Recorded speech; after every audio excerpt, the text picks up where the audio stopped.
रासायनिक शेतीच्या दुष्परिणामांबाबत जागरूकता वाढतीये। विषमुक्त अन्न आपल्या ताटात असावं असं ग्राहकांना वाटू लागलंय आणि त्यामुळे सेंद्रिय शेतीकडे शेतकऱ्यांचा कल वाढतोय।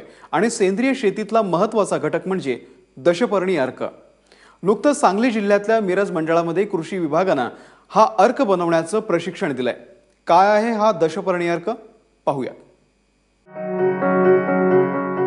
विषमुक्त शेती म्हणजे सेंद्रिय शेती आणि या सेंद्रिय शेतीतला किफायतशीर घटक म्हणजे दशपर्णी अर्क। सांगली जिल्ह्यातील मिरज भागात हा अर्क तयार करण्याचं प्रशिक्षण कृषी विभागानं दिलंय। यासाठी 13 गावांची निवड करण्यात आली होती।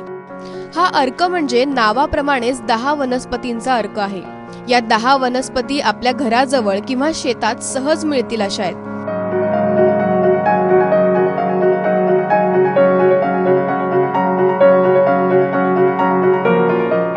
या अर्काच्या फवारणीमुळे भाजीपाल्यावरची कीड नष्ट होण्यास मदत होते। मिरज मंडळातील 13 गावांमधून दशपर्णी अर्क तयार करण्याचा कार्यक्रम गेली 3-4 वर्ष मोठ्या प्रमाणात चालू आहे। तर 13 गावांमधून एकूण 55 ठिकाणी शेतकऱ्यांचे जे काही गट आहेत त्या गटांच्या मार्फत हा कार्यक्रम मोठ्या प्रमाणात राबवला जातोय।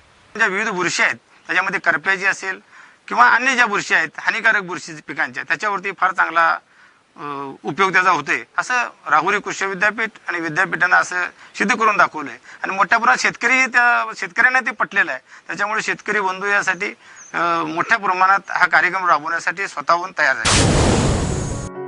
आता हा अर्क कसा तयार करतात ते पाहूयात। दशपर्णी अर्क तयार करताना त्यात कडुनिंब, घाणेरी, निरगुडी, पपई, पांढरा धोत्रा, रुई, कण्हेरी, एरण, करंज आणि सीताफळाचा पाला प्रति 2 किलो वापरतात। सोबतच 2 किलो हिरव्या मिरचीचा ठेचा, पाव किलो लसूण ठेचा, 3 किलो देशी गाईचं शेण आणि 5 लिटर गोमूत्र हे सगळं 200 लिटर पाण्याच्या बॅरलमध्ये भिजत घालावं। बॅरल गोंडपाटानं झाकून सावलीत 1 महिन्यांसाठी ठेवावं। त्यात तयार झालेला अर्क काढून तो फवारणीसाठी वापरावा। दशपर्णी अर्क साठवून ठेवणं सहज शक्य आहे। अर्क तयार झाल्यापासून 3 महिन्यांपर्यंत तुम्ही तो वापरू शकता। दररोज ते टाकी उघडून ते दररोज ते हलवून घ्यायचं आपल्याला डायरेक्शन प्रमाणे आणि असं 30 दिवस आपल्याला ते ठेवायचं। 1 महिना असं साठवून तयार झालेलं जे दशपर्णी अर्क आहे त्याच्यामध्ये तो वापरण्याचा जर विचार जर आपण केला तर 10 लिटर पाण्यामध्ये 100 मिली इतकं ते द्रावण मिसळून आपण जर फवारणी केली तर फवारणी केल्यानंतर आपल्याला विविध जवळजवळ 30 ते 35 किडींच्या अवस्था, अळी अवस्था, अगदी लहान अळी अवस्था आणि अंडी अवस्थांचा अतिशय चांगल्या प्रकारे बंदोबस्त होतो। मिरज भागातील बेडक गावचे सचिन ढोले 2 वर्षांपासून हा अर्क वापरतायत। त्यांच्या शेतातल्या भेंडी, मिरची आणि वांग्यावर हा अर्क फवारल्याने कीटकनाशकांवर होणारा खर्च वाचल्याचं ते सांगतायत। माझे बेडक रोडला 5 एकर क्षेत्र आहे शेतीचे। ह्या शेतीमध्ये प्रामुख्याने मी मका आणि भाजीपाल्यांचे पिके घेतो। 2 वर्षापासून मी दशपर्णी अर्क वापरतोय। या अर्कामुळे माझा कीटकनाशकावर होणारा खर्च जवळजवळ निम्म्याहून कमी आलेला आहे। या दशपर्णी अर्काचा मी पिकाच्या सुरुवातीपासून वापर करत आलो। सुरुवातीपासून अर्काचा वापर केल्यामुळं एकतर मला कीटकनाशकाचे प्रमाण कमी वापरावे लागले, त्यामुळे कीटकनाशकावर होणारा खर्च माझा निम्म्याहून कमी झाला। त्यांच्याप्रमाणेच विजयनगरचे राजू कोरे आपल्या शेतात गेल्या वर्षापासून या अर्काची फवारणी करतात। या अर्कामुळे त्यांच्या मिरचीवरील प्राथमिक अवस्थेतील किडीचा बंदोबस्त झाल्याचं ते सांगतायत।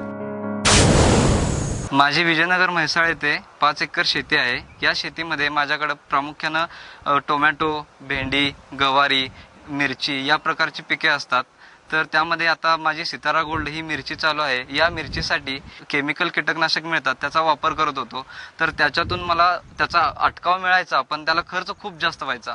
तर आता मी गेल्या 1 वर्षापासून त्यासाठी दशपर्णी अर्काचा वापर करतोय आणि माझा खर्च हा निम्म्याहून कमी झालेला आहे। दशपर्णी अर्क फवारल्याने पिकांचं सगळ्या प्रकारच्या किडी, आळ्या आणि बुरशी यापासून संरक्षण होतं असा इथल्या शेतकऱ्यांचा अनुभव आहे। या किडी पहिल्या अवस्थेत असताना हा अर्क अधिक गुणकारी ठरतो। या अर्कात वेखंड पावडरही वापरता येते। दशपर्णी अर्काच्या 2 फवारण्यांमधील अंतर 4 ते 5 दिवसांपेक्षा जास्त असू नये। ही फवारणी सकाळी किंवा संध्याकाळीच करावी। कमी खर्चात तयार होणारा आणि विषमुक्त असा हा अर्क फायदेशीर ठरतोय. या अर्कामुळे भाज्यांसोबतच आपलंही आरोग्य चांगलं राहील यात शंका नाही. सांगलीहून चंद्रशेखर खोलेसह ब्युरो रिपोर्ट, एबीपी माझा.